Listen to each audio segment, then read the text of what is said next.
Olá pessoal, tudo bem com os senhores? Eu espero que sim. Pessoal, dando continuidade à nossa disciplina, eu vou começar o tema 8, que é basicamente discussão de ativo, com mais detalhes, correto? A gente estudou algumas contas do ativo circulante, do ativo não circulante, e agora a gente começa a olhar.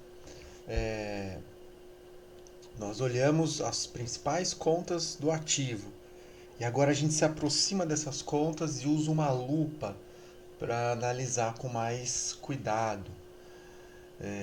E uma conta que a gente vai discutir logo no início dessa aula é a conta de contas a receber, que é um ativo financeiro, basicamente. E contas a receber ou clientes, ela corresponde a uma expectativa de geração de fluxo de caixa,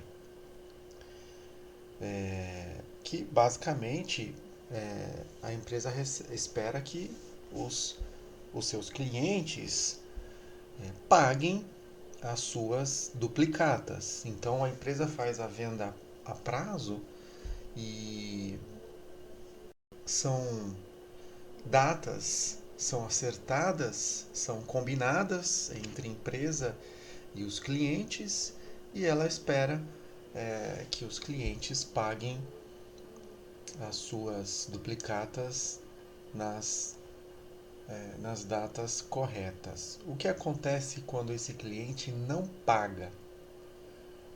Ou o que acontece quando a empresa tem a expectativa de que um grupo de clientes tenha mais dificuldade em relação a honrar ou fazer os pagamentos?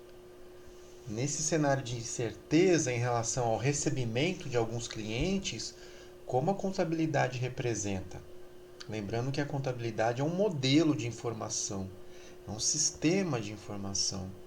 E quando a gente olha para o futuro e vê incertezas, seria interessante que esse modelo representasse representasse essas incertezas. Então, essa primeira parte da aula basicamente é para discutir um ativo financeiro muito comum na contabilidade e que tem algum grau de incerteza em relação ao recebimento de fluxo de caixa. Eu quero representar essa incerteza, não é? Eu não quero olhar para o meu lucro de R$ 1 milhão sabendo que parte desse lucro pode ser que eu não receba. Então eu quero ajustar esse lucro de acordo com essa incerteza ou expectativa de não receber fluxo de caixa. Essa é a ideia da primeira parte. Bom, eu acabei falando um pouco mais sobre a primeira parte, mas se eu fosse estruturar o tema 8, essa seria a ideia. A gente vai falar basicamente sobre custo ao mercado, um conceito importante antes de que se aplica aos estoques, e a principal parte da aula de hoje é o segundo tópico, perdas para devedores duvidosos, famoso PDD, ou perdas estimadas para créditos de liquidação duvidosa, famoso PSLD. Depois a gente vai fazer exercício e nas próximas aulas a gente vai discutir é, disponível e duplicatas descontadas.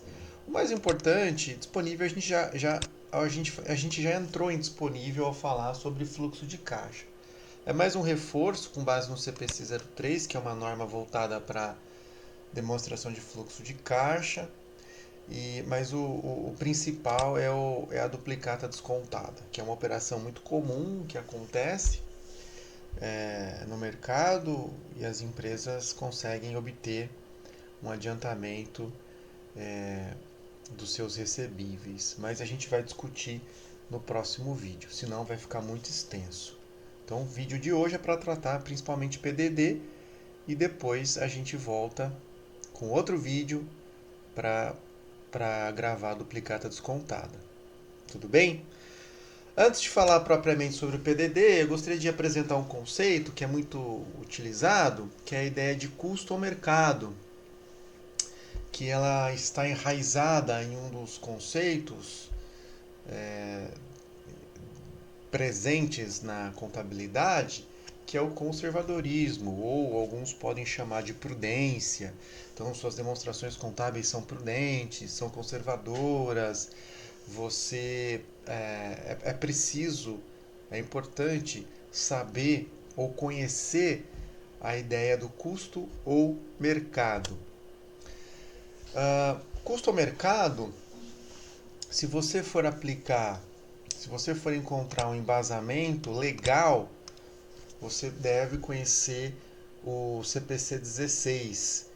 O CPC 16 basicamente oferece um tratamento contábil para estoques. Então a empresa que tem estoque, ela precisa conhecer o CPC 16, essa norma que orienta as empresas em como registrar, em como mensurar, como reconhecer e como divulgar o estoque nas demonstrações financeiras ou demonstrações contábeis das empresas. E, na verdade, o custo ao mercado, que é um conceito muito discutido no campo da contabilidade, ele acabou ganhando uma nova cara com o CPC 16. Lembrando que o Brasil adota as normas internacionais desde adota completamente, correção, as normas internacionais desde 2010. E esse conceito de custo ao mercado, ele acabou sendo substituído pela ideia de valor realizável líquido ou custo. Então, na literatura contábil, quando você encontrar custo ao mercado dos dois o menor, você pode considerar que é a mesma ideia, a mesma discussão presente em valor realizável líquido e custo, que está presente no CPC 16. Então, resumindo, essa é a ideia. Antes do Brasil adotar FUL e FRS, nós discutíamos custo ao mercado dos dois o menor. Após a adoção completa das normas internacionais, passamos a adotar o CPC 16, que traz a discussão do valor realizável líquido e custo. Bom, se você olhar o CPC 16, no seu item 8, está escrito o seguinte: os estoques compreendem bens adquiridos e destinados à venda, incluindo, por exemplo, mercadorias compradas por um varejista para revenda. É uma conta que a gente já trabalhou bastante nos nossos exercícios, o estoque. Mercadorias para revenda, basicamente. E ele fala sobre o tal do valor realizável líquido, que se aproxima do preço de venda de uma mercadoria. Então ele apresenta a seguinte definição: valor realizável líquido é o preço de venda estimado no curso normal dos negócios, deduzido dos custos estimados para sua conclusão e dos gastos estimados necessários para se concretizar a venda. É claro que se a gente fosse falar com maior profundidade sobre o valor realizável líquido, a gente precisa entrar na discussão sobre os custos estimados, esses gastos estimados necessários para se concretizar a venda. Mas, por hora, ou para simplificação da nossa aula, considerando que esse não é o foco da nossa aula, você pode considerar o valor realizável líquido se aproxima ao preço de venda ou ao preço de mercado de um determinado bem ou produto. E no item 9, ele fala o seguinte: os estoques, objeto desse pronunciamento, devem ser mensurados pelo valor de custo ou valor realizável líquido dos dois o menor. que se aproxima daquela ideia. Devem ser mensurados pelo custo ou mercado, dos dois o menor. Tudo bem? Como isso acontece na prática? Então você vai imaginar que um estoque está mensurado a um custo de, por exemplo, 100.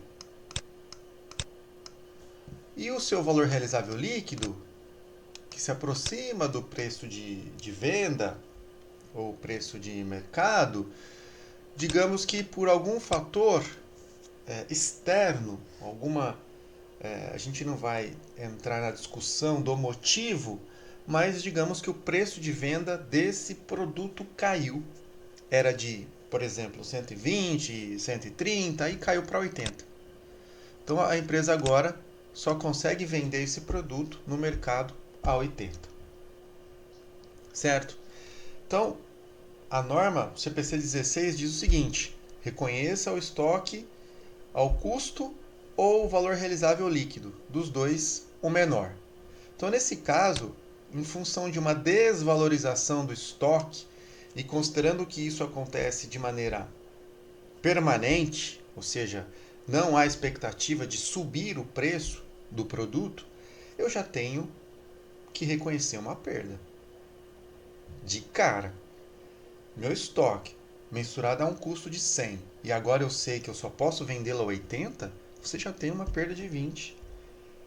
Então a norma pede para você, nesse caso, já reconhecer essa perda, né, por desvalorização do estoque, que acontece, que é reconhecida no resultado. Então essa perda poderia ser representada no resultado, poderia diminuir o resultado, e nesse caso você acaba apresentando uma informação mais tempestiva. Ao invés de esperar realizar a venda, que pode demorar, você já reconhece a perda em função da redução do valor realizável líquido. Ou seja, nesse caso, abaixo do custo da mercadoria. Então esse é o conceito do custo ao mercado dos dois o menor. Tudo bem? Bom, o segundo ponto, que é o que a gente vai gastar mais tempo, são as perdas para devedores duvidosos. E nesse caso, quando a gente vai falar sobre esse assunto, a gente tem que lembrar ou explicar duas normas, o CPC 38 e o CPC 48. O CPC 38 tratava dessa representação do reconhecimento das perdas para créditos de liquidação duvidosa. Na verdade, eu apresentei perdas de devedores duvidosos, que é um conceito, é uma denominação, era uma denominação muito usada.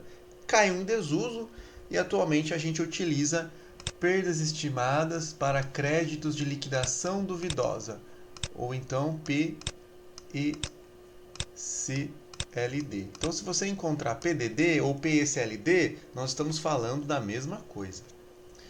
E isso era reconhecido nas demonstrações contábeis pelo CPC 38. E pelo CPC 38, essa perda era considerada, o reconhecimento dessa perda era feito de acordo com alguma evidência concreta. É o conceito de perda incorrida. Aconteceu a perda efetivamente, eu tenho uma evidência objetiva, então eu reconheço a perda no resultado. Essa é a ideia do CPC 38. Então, perda incorrida trabalha com evidências objetivas. Por exemplo, a empresa entrou em recuperação judicial e declarou que não vai pagar as suas contas. Eu tenho que receber um valor dessa empresa e ela declarou que está em recuperação judicial e não vai pagar, não tem fluxo de caixa. Poxa, essa é uma evidência objetiva e nesse caso, considerando essa sinalização da empresa, eu posso considerar uma perda no resultado referente ao valor que eu espero receber dessa empresa. Esse é o conceito de perda incorrida. Conceito de no CPC 48, que é o CPC vigente, esse foi revogado. Então, o CPC 38 foi revogado. Depois a gente vai falar sobre as motivações disso. Mas o CPC vigente é o CPC 48 e nele a gente trabalha com o conceito de perda esperada. Nesse caso, ao invés de esperar as evidências objetivas, os sinais concretos da perda, eu vou avaliar evidências e probabilidades de inadimplência. Então eu vou construir um modelo. Eu posso trabalhar com modelos mais complexos, mais sofisticados, que é o caso de instituições financeiras, ou eu posso trabalhar com um elemento mais simples, um modelo simplificado, com base em alguns sinais dos meus clientes. Mas a ideia é o seguinte: eu não vou mais trabalhar com o conceito de evidências objetivas. Eu vou trabalhar com o conceito de avaliação prospectiva. Eu vou fazer uma avaliação prospectiva olhando, ou seja, vou olhar para o futuro e tentar avaliar inadimplência, probabilidade de inadimplência, a partir, obviamente, de dados dos meus clientes. Então eu vou trabalhar com o conceito de perda esperada.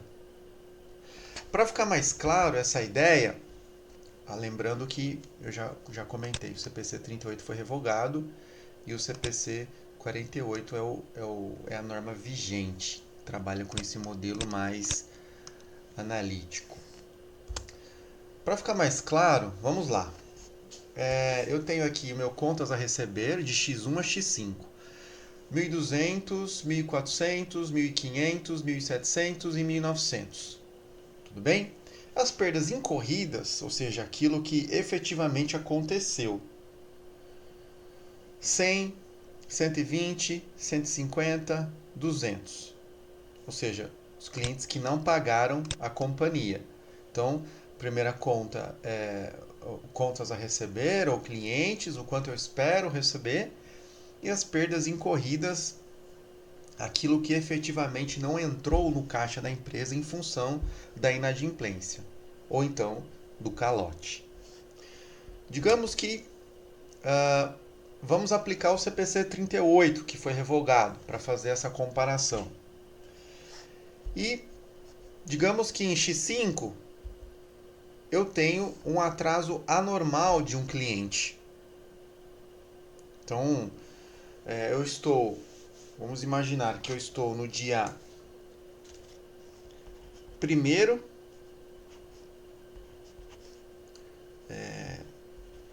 ou melhor, dia 31 de dezembro de X5. Então, vou colocar aqui, ó. Esses balanços já foram encerrados. X1 já foi encerrado, X2, X3, X4. Então eu tenho as informações, eu tenho os dados de clientes e as perdas com devedores, as perdas efetivas. Em X5 eu estou em 31 de dezembro de X5. Eu estou encerrando o balanço. Tudo bem? Ao encerrar o balanço, eu constato que eu tenho contas a receber de 1.900 e eu vou analisar o meu controle em relação à inadimplência. Eu tenho um controle de inadimplência e eu constatei que um cliente tem um atraso anormal. Então, esse atraso anormal, no caso, não é um atraso de 1 dia, 2 dias, que pode acontecer por um esquecimento, o cliente não fez o pagamento na data e depois de alguns dias ele pode efetuar o pagamento. O atraso anormal é um período maior, digamos que passaram-se 60 dias, 90 dias e o cliente não pagou a duplicata. Então, nesse caso, eu posso considerar como um atraso anormal. Mas veja, tenho ainda 1.900 para receber.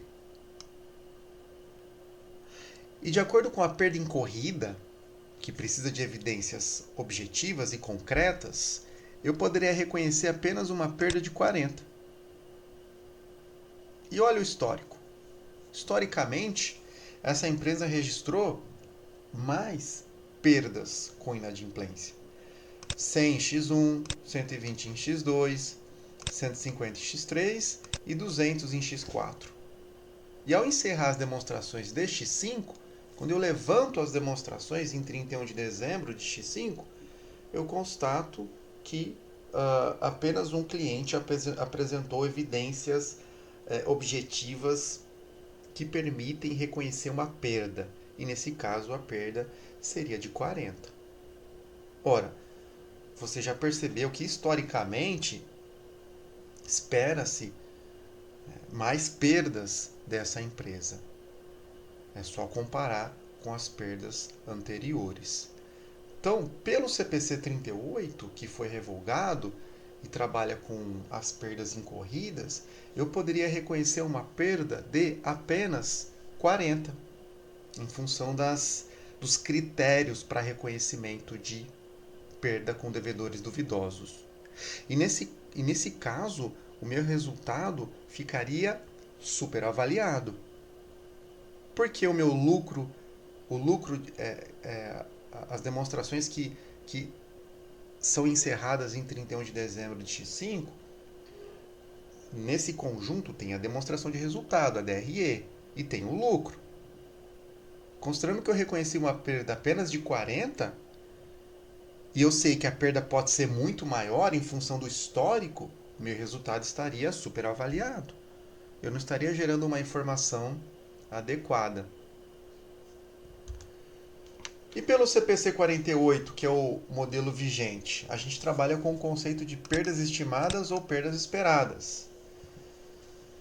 Nesse caso, vamos imaginar o seguinte: eu vou analisar o percentual de cada ano. Então, 8,3, como eu cheguei nesse número? É a perda em relação à carteira, em relação aos clientes. Então, 8,3 em X1, 8,5 em X2, 10 e 11,7. Ao calcular a média desses percentuais que representam a inadimplência, que está subindo, isso é preocupante para essa empresa, ela tem que analisar cuidadosamente esse aumento. Eu calculei uma média, tudo bem? E cheguei em 9, calculei a média, e cheguei em 9,6. Ao aplicar 9,6 sobre a minha carteira de recebíveis, os 1.900, eu chego em 183,67, só olhando o histórico, para fazer uma estimativa de perdas esperadas, para criar as perdas estimadas para essa empresa. Ou seja, eu estou saindo daquela ideia, daquele conceito de evidências objetivas ou concretas, como o atraso anormal, e fazendo uma análise histórica das perdas dessa empresa e tentando fazer uma previsão, uma estimativa para o próximo ano. E nesse caso eu cheguei em 9,6 ou 183,67, que é um número mais plausível, mais adequado em relação aos 40 do CPC revogado do CPC 38. Vou além. Na verdade, essa análise, nos 9,6 eu utilizei apenas a média histórica, mas eu poderia fazer uma análise prospectiva, não é? Eu poderia considerar a inflação do próximo ano, eu poderia considerar dificuldades financeiras do próximo ano, eventualmente se os meus clientes podem enfrentar alguma crise. Olha o cenário atual. Olha o cenário atual. Se as minhas empresas estão enfrentando alguma crise, provavelmente elas terão dificuldade em efetuar os pagamentos, pagar as duplicatas. E isso tem efeito direto na minha avaliação de perdas esperadas. Então, a análise prospectiva é tão importante quanto a média histórica. Então, se você utilizar só a média histórica, talvez o seu modelo de previsão não seja adequado. Talvez ele seja furado. Por isso é importante fazer uma análise prospectiva de fatores que podem influenciar a capacidade de pagamento dos meus clientes nos próximos meses, nos próximos anos. Então, olha como esse CPC 48 ele consegue trazer, representar a incerteza de uma maneira mais adequada, não é? Em relação ao outro CPC, que é o CPC 38, que já foi revogado. Bom, eu convido os senhores a ver esse vídeo de alguns estudiosos, acadêmicos, que tratam sobre os incentivos para a alteração da norma. Na verdade, esse é um livro, esse é o vídeo de um livro que trata sobre instrumentos financeiros. E nesse vídeo há uma discussão sobre pontos específicos da norma. E nesse vídeo exatamente ele fala, os acadêmicos falam sobre os ativos financeiros e os modelos de perda esperada, que é o ponto que nós estamos discutindo. Então não deixem de assistir esse vídeo que trata basicamente dos incentivos. Fala sobre a crise financeira, os bancos demoraram muito tempo para reconhecer a inadimplência, e nesse caso, na crise financeira de 2008,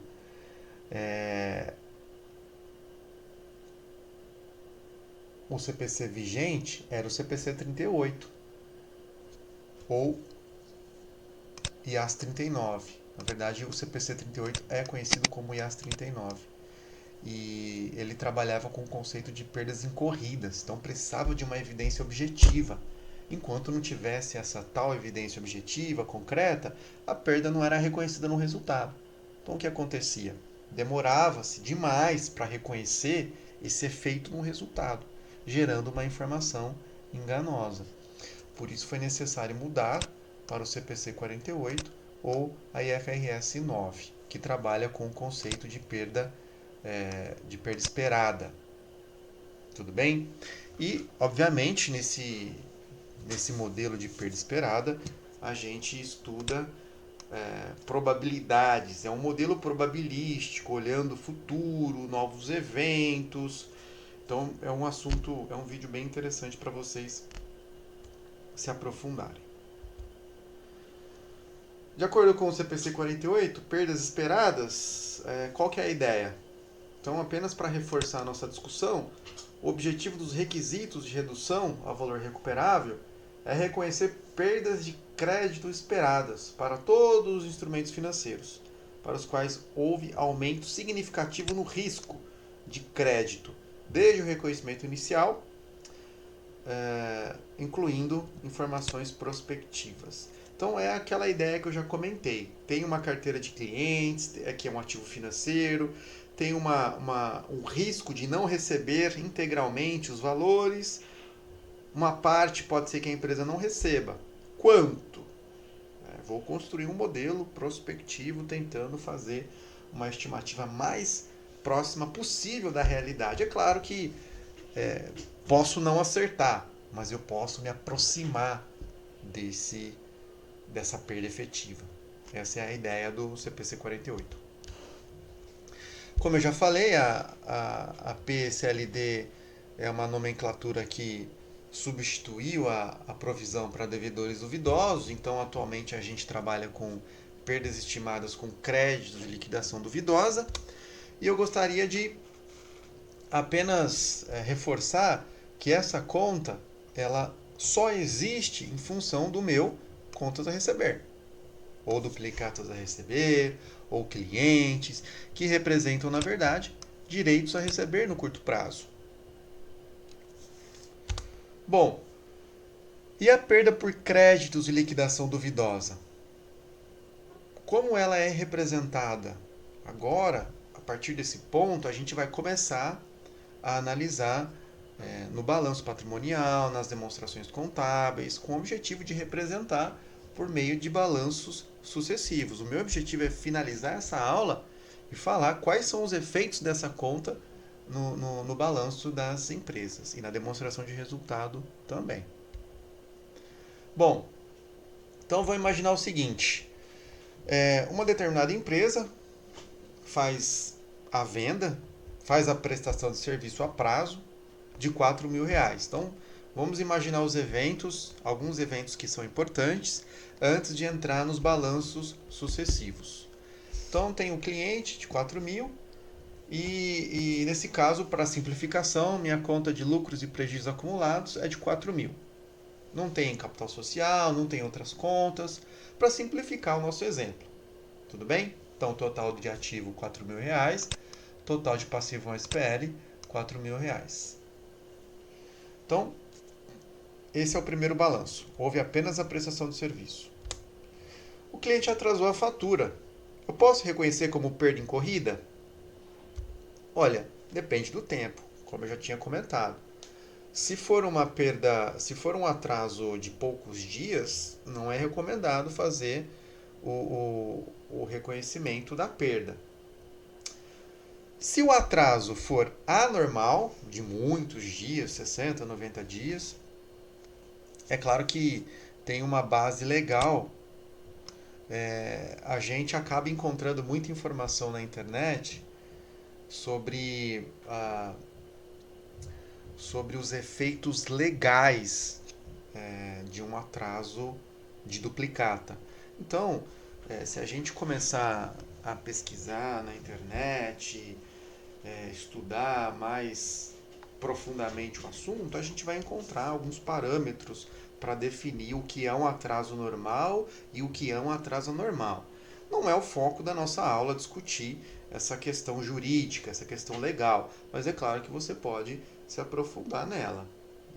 Não tem problema nenhum. Bom, digamos que o atraso foi anormal, então eu tenho uma perda esperada. Base no CPC 48. Tudo bem? A gente vai lembrar e a gente vai reforçar até o final da aula que normalmente, em termos de reconhecimento de perda ou da PECLD, a gente vai se basear, se fundamentar no CPC 48. Então, digamos que nesse caso, você fez um estudo quando realizou a venda para esse cliente e não tinha nenhum indício de não pagamento. Infelizmente, nessa data você percebeu o atraso anormal. Isso não foi previsto pelo seu modelo. A gente não vai entrar no mérito de discutir a eficiência do modelo, mas isso pode acontecer. O modelo foi aplicado e não funcionou como era esperado. Bom, nesse caso, eu tenho meu contas a receber de clientes e eu vou criar uma conta chamada PECLD. Essa conta de PECLD representa a incerteza no recebimento dos valores. Se ela representa a incerteza, ela só pode ser negativa. A interpretação no balanço é o seguinte: eu tenho 4.000 a receber do meu cliente. Mas, devido a um atraso anormal, é esperado uma perda. Qual é o valor da duplicata? R$ 4.000. Então, pode ser que eu não receba esses R$ 4.000. E essa PSLD representa essa incerteza de não recebimento. De quanto? R$ 4.000. Então, ela aparece, o saldo de 4.000 aparece negativo no balanço patrimonial. E na demonstração de resultado, eu não coloquei. Mas se eu fosse apresentar a DRE, eu teria apenas uma despesa com PSLD. Eu chamaria assim, ó. Como é só uma conta, eu não representei na demonstração de resultado. Mas se eu fosse representar na DRE, seria despesa com PECLD. De quanto? De 4.000. Então, menos 4.000. 4K. Tudo bem? E, obviamente, ao transferir esse prejuízo de R$ 4.000, você teria um LPA nulo, de zero. Por quê? O seu LPA no balanço exatamente anterior é de 4.000. Mas o prejuízo de mais o prejuízo de R$ 4.000, você teria um LPA de zero. Tudo bem? Então, com o atraso normal, você tem a representação, o atraso anormal, você tem a representação da perda no balanço patrimonial pela criação de uma conta redutora chamada PSLD e a sua respectiva despesa com PSLD, a despesa que aparece na demonstração de resultado, e depois é transferida para LPA. Logo, logo a gente vai ver tudo isso em balanços sucessivos. Bom, o cliente foi declarado insolvente pelo juiz. Não vai pagar, realmente não tenho como receber aquele valor. O que eu vou fazer? Eu vou dar a baixa na conta de clientes e vou utilizar o saldo de PSLD. Então eu tinha uma estimativa nesse balanço, uma perda esperada. Essa perda se concretizou. Aqui ela se concretizou. Então não tem motivo para manter uma carteira de clientes de R$ 4.000. Eu não vou receber esses R$ 4.000. Ele já foi declarado insolvente. Então eu vou zerar ou vou dar baixa nesse contas a receber e vou utilizar a minha conta de PSLD para fazer isso. Então eu zero clientes e PSLD também é utilizada para esse objetivo. Tudo bem? Então, cronologicamente, é o que pode acontecer em relação à utilização da PSLD, desde a sua criação até a sua utilização por completo. Bom, e como fica isso em balanços sucessivos? Então eu tenho a prestação de serviço na primeira coluna, cliente 4.000, LPA 4.000. Cliente atrasou a fatura. Eu não faço nada, porque esse atraso pode ser um atraso de poucos dias. O atraso é anormal. Então eu vou registrar a minha PSLD de menos 4.000, que representa uma incerteza de não receber os R$ 4.000, por isso ela tem um sinal negativo. Então reparem, é uma conta que aparece no ativo com sinal negativo. É uma conta redutora. E na demonstração de resultado vai aparecer aquela conta, despesa com PSLD, e isso é transferido para LPA, portanto, menos 4.000 em LPA e menos 4.000 em PSLD. Reduzindo o ativo em 4, reduzindo o passivo IPL em 4. Cliente é declarado insolvente? Então eu não vou pagar, eu não vou receber mesmo os R$ 4.000. Não tem motivo de manter um contas a receber de R$ 4.000. Eu tenho que dar a baixa. Se eu tenho que dar a baixa no meu contas a receber, menos R$ 4.000. Veja, ele é positivo. Para dar a baixa, eu tenho que registrar menos 4.000. Tudo bem? E para fazer isso, eu tenho que utilizar aquela estimativa de perda.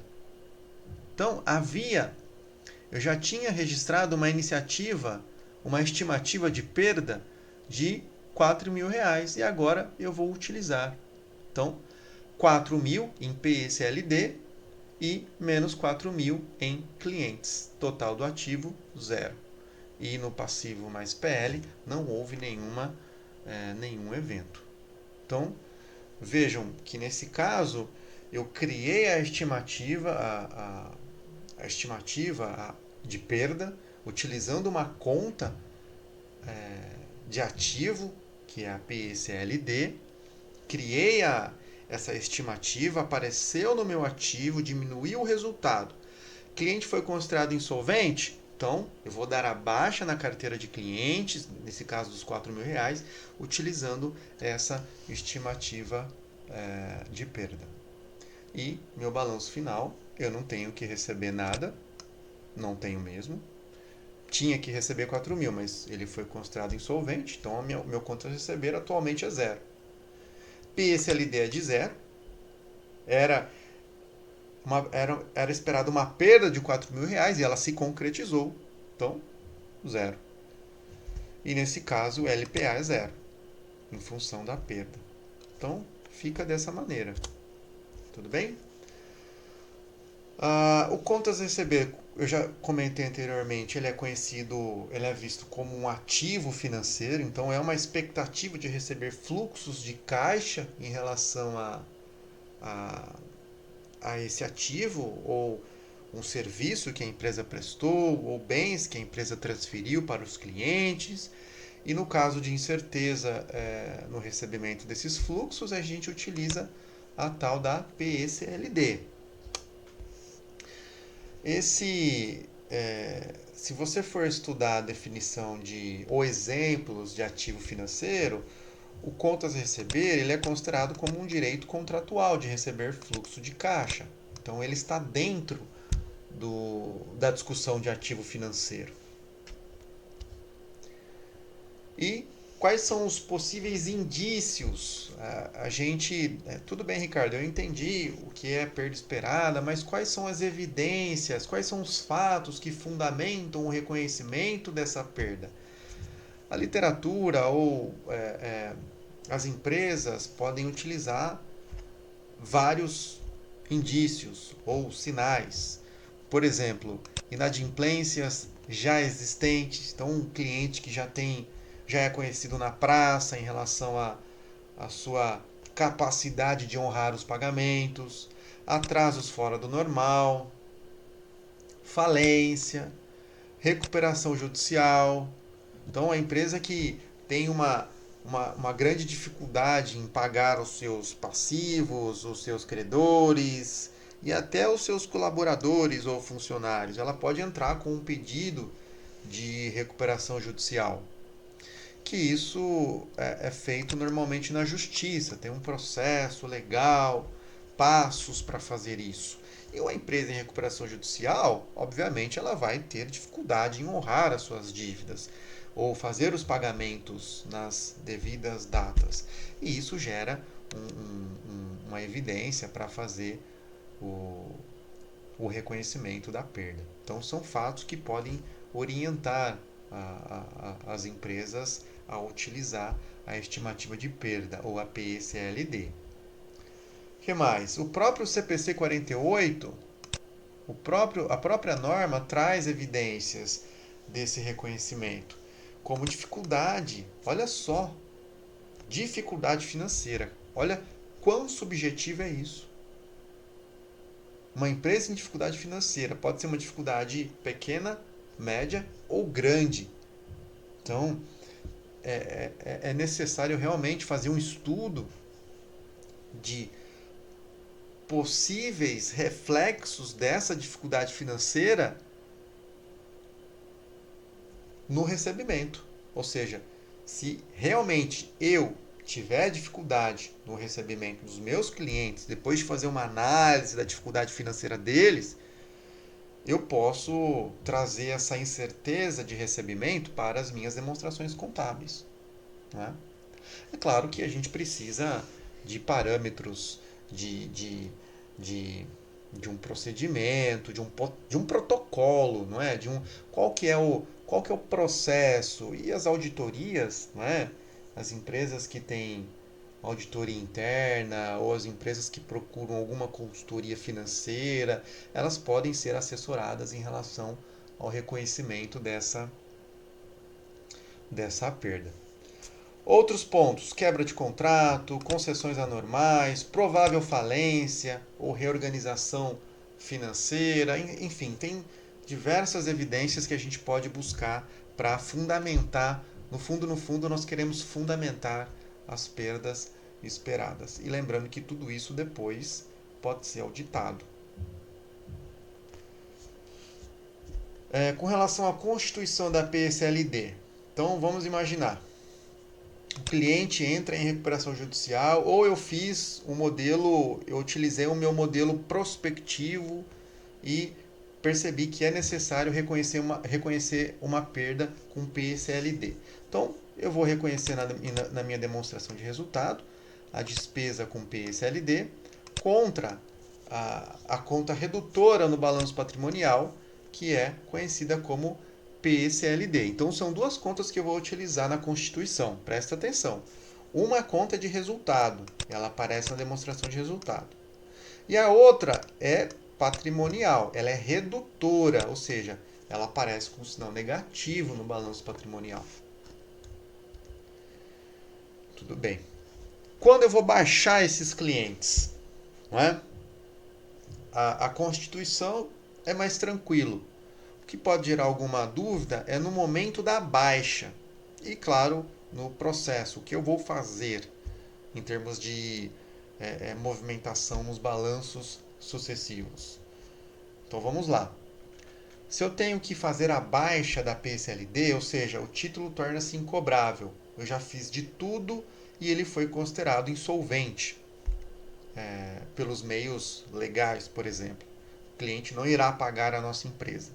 Então eu tenho que utilizar a PSLD, ou seja, essa conta patrimonial é utilizada no momento da baixa da PSLD contra clientes. Então, se a gente descobriu que aquele cliente foi considerado incobrável, basicamente eu vou utilizar duas contas patrimoniais. Eu vou utilizar a PSLD, que representa a minha incerteza no recebimento de fluxo de caixa, e vou utilizar também o cliente. Ora, se eu tenho que receber, lembra da história dos 4 mil reais? Se eu tenho que receber 4 mil e esse cliente foi considerado incobrável, não tem motivo para manter 4 mil reais no meu balanço. Tem que reduzir, tem que baixar 4 mil de clientes. E para isso eu utilizo a famosa PSLD. Mas eu vou mostrar novamente como a gente faz isso. Eu já mostrei uma vez, na verdade. Posso mostrar novamente. Então vamos lá. Eu tenho lá um contas a receber de R$ 1.000 e, para simplificação, o meu capital de 1.000. Então vamos imaginar que LPA está zerado. Então, ativo total R$ 1.000, passivo mais PL R$ 1.000. Vou imaginar que eu recebi a seguinte informação: cliente entrou em recuperação judicial, 100. Então eu vou constituir a minha PSLD. Como eu vou fazer isso? Na minha DRE, eu vou registrar despesa com PSLD de 100. E essa despesa é transferida para lucros e prejuízos acumulados. E eu vou criar essa conta redutora chamada PSLD, que representa a minha incerteza no recebimento do saldo inicial. Se eu fosse levantar um balanço patrimonial aqui, no dia da constituição, o meu contas a receber seria de quanto? Seria de 900. Claro, contas a receber líquido da PSLD. Se eu fosse representar, repetindo, no dia da constituição, o meu contas a receber, se eu apresentasse para vocês R$ 1.000, você falaria, não. Tem um cliente em recuperação judicial, você não pode apresentar um contas a receber de 1.000. Na verdade, o seu contas a receber líquido da PSLD é de 900. E para fins de avaliação dessa empresa, esse é o número que você vai usar. Você não vai usar 1.000. Por quê? Talvez você não receba esses 100. E no cenário de incerteza, você prefere trabalhar com uma informação mais adequada. Nesse caso, os R$ 900. Então, essa é a importância de trabalhar com a famosa PSLD. Muito bem. Na baixa, então o cliente foi considerado incobrável, ele realmente não vai pagar. Não tem condições. Então, nesse caso, não tem motivo para manter aqueles R$ 100 na minha carteira de clientes. Eu vou dar a baixa, então eu tenho que diminuir R$ 100 da minha carteira de clientes. E vou utilizar os R$ 100 que representa a incerteza no recebimento. Então, eu esperava não receber 100 e, coincidentemente, é esse mesmo cliente que foi considerado incobrável. Então, eu vou dar a baixa na PSLD. E dar a baixa na PSLD significa registrar R$ 100 aqui. Tudo bem? Bom, e nesse caso eu teria um saldo final, como eu disse antes, de 900, que representa uma informação mais adequada para fins de análise, e um capital de R$ 1.000, e ajustado pelo LPA de 100, que representa, na verdade, aquela perda. Então, em termos de avaliação de empresa, essa informação do saldo final pode ser muito mais interessante do que você receber R$ 1.000 que tem uma parcela de cliente inadimplente. Bom, e se eu recuperar créditos anteriormente baixados? Ou seja, aquele cliente foi considerado incobrável, mas ele pagou.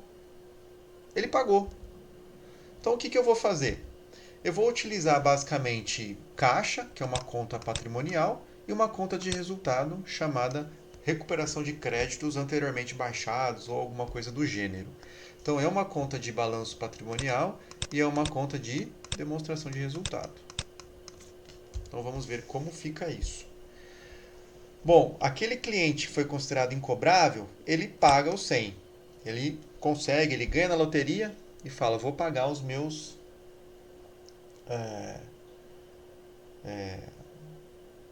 eu vou pagar os meus fornecedores, né? Nesse caso vai pagar essa empresa aqui, tá? Então beleza. Então o que vai acontecer? Se ele apareceu com R$ 100 na nossa empresa, a gente comemora, coloca isso no caixa e cria aquela conta de recuperação de créditos anteriormente baixados, que vai aparecer na demonstração de resultado, tá? Créditos anteriormente baixados. E depois aloca para LPA, lucros e prejuízos acumulados. No final, você vai ter um caixa de 100, clientes de 900 e o capital de 1.000. Tudo bem? Esse é o tratamento para esse evento. Bom, e se sobrar saldo de PSLD no fim do exercício? Então eu estou falando sobre as possíveis situações que podem acontecer.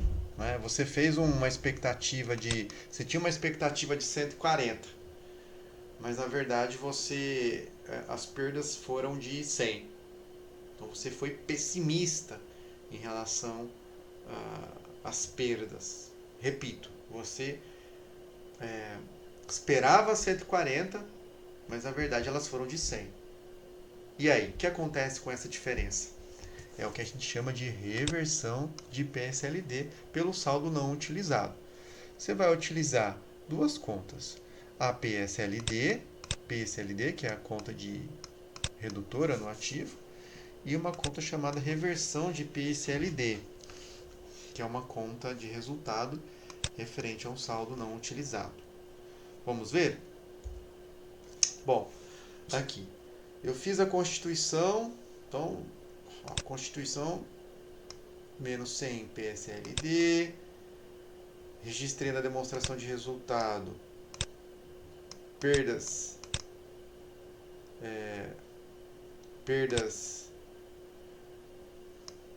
com despesa com PSLD de 100, transferir para LPA 100.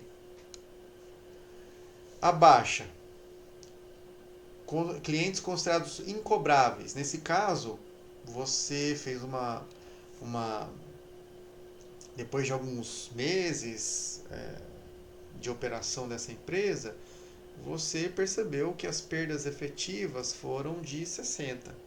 Então você deu a baixa em 60 e utilizou 60 da PSLD para fazer essa baixa. Então reparem, você estava esperando uma perda de 100, que aconteceu aqui. Por isso você criou essa PSLD de 100. Mas na verdade, a baixa foi de 60. Então você foi pessimista. Você esperava 100, mas efetivamente foi de 60. Bom, o que você tem que fazer? Você tem que fazer a reversão do saldo não usado. Quanto que você não usou? Eu estava prevendo uma PSLD de 100, eu usei 60. Então, quanto que eu não usei? 40. Então, você vai dar a baixa no saldo final da PSLD de 40 e vai registrar reversão de PSLD por saldos não utilizados. Essa reversão vai aparecer na demonstração de resultado de 40 e depois você vai transferir para LPA. E no final, o que você tem? Você tem clientes de 940, né? Você tem as perdas efetivas que foram de 60. Então, ativo total 940, passivo mais PL total 940 também. Tudo bem? Bom, eu acredito que essa é a última situação. O vídeo está ficando um pouco extenso, mas nós já estamos terminando, tá bom?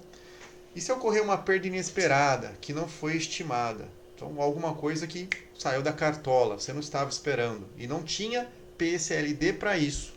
Como você trata? Perda com cliente, que é uma conta de resultado, contra a própria conta de clientes, que é uma conta patrimonial. Então, vamos ver como fica nos balanços. Bom, é o mesmo caso. Nesse caso, nessa situação, você tem a baixa.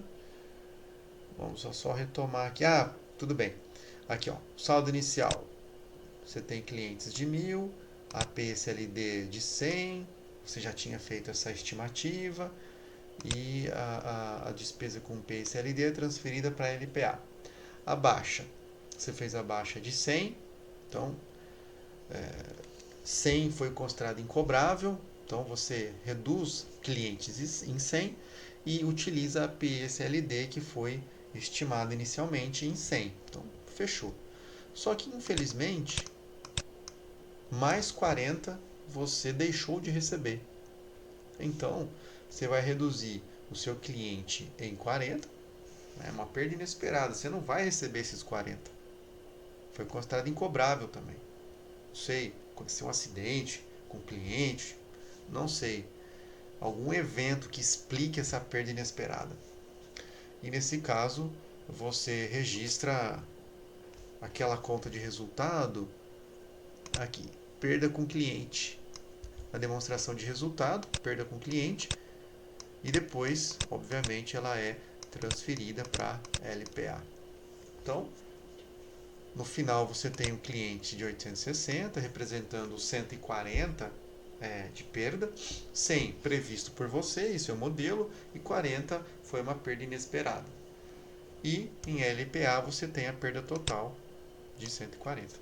Tudo bem? Bom, pessoal, no balanço patrimonial, como vai ficar essa conta? Ela aparece debaixo de clientes, é uma conta redutora, então geralmente essa é a forma de apresentação dela. Na demonstração de resultado, você tem a despesas com pessoal, vendas gerais, e você tem a PSLD, que aparece com uma despesa com uma conta de resultado. Tudo bem?